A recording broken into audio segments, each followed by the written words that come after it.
The final stage of the Momentum Medical Scheme Tankwa Trek, presented by Biogen, promised a fast and furious dice over a 70-kilometre route that had a relatively modest 1,000 metres of accumulated climbing.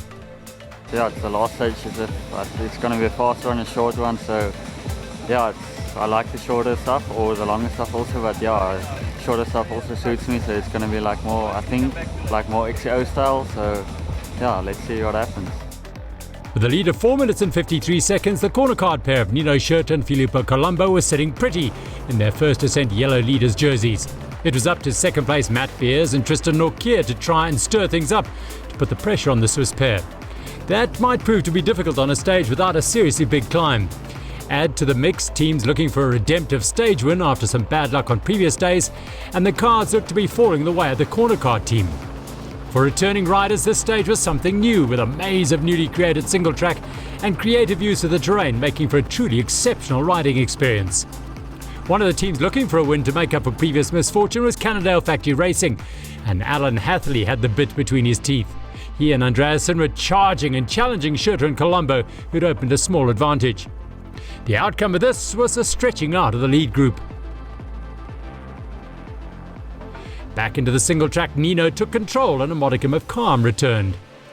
Just as quickly, though, corner card were out of the group. Colombo stopped to remove a piece of string from his cassette. They only lost half a minute, but at this tempo, it took some hard riding to reclaim that time and join the speeding lead group. This route suited the cross-country specialists, and they made it hard as often as possible. And there's no one better at that than the 9-time and current XCO world champion Schurter. At 35, the most decorated male rider in the sport is still as fiercely competitive as ever, and his racecraft and cunning is unmatched. The South African cross-country champion Hathley looked in good shape as he went with Schurter and his partner. A final swing through the beautiful rocky trails, and they were heading towards the finish. A third stage win for corner card cemented their first overall victory. Hathley led out Andreasen, who managed to outsprint his companions to give Cannondale their best finish of the race in second, ahead of Hubert and Buerta. Corner card finished 5 minutes and 47 seconds clear of Toyota Specialized on GC, with Imbuco Type Dev equipped by Giant in third place. Nino is my idol since always, since when I started racing mountain biking, and yeah, being able to win a race with him is an honor for me, for sure. For 3 days, the women's race has been dominated by the outstanding South African pair of Mariske Strauss and Candice Lill. They had over 46 minutes in hand over Teresa Ralph and Sarah Hill as they took on stage 4. Good to see Samantha Sanders at the business end of racing after a protracted layoff due to a nasty bout of COVID-19. Rather than all-out attack, the pink-clad Faces roller pair simply rode away from the group and began building a solid lead. While lacking the pure speed of the leaders, Hill and Ralph are a top-class combination with years of experience together. Their never-say-die attitude is an example to all.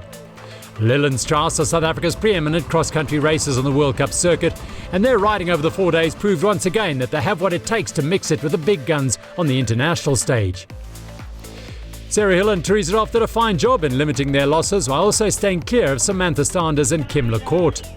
At Calais, it was another stage win for Faces Roller in 3 hours and 11 minutes, their fourth in a row. Champagne all around as they put a seal on a dominant 4 days of riding. Their winning margin of just over an hour over the Liv Cycling South Africa team of Ralph and Hill was hugely impressive. Goosebumps all the way. Lots of laughs, lots of single track, lots of technical riding, which we love and which Tankwa always delivers.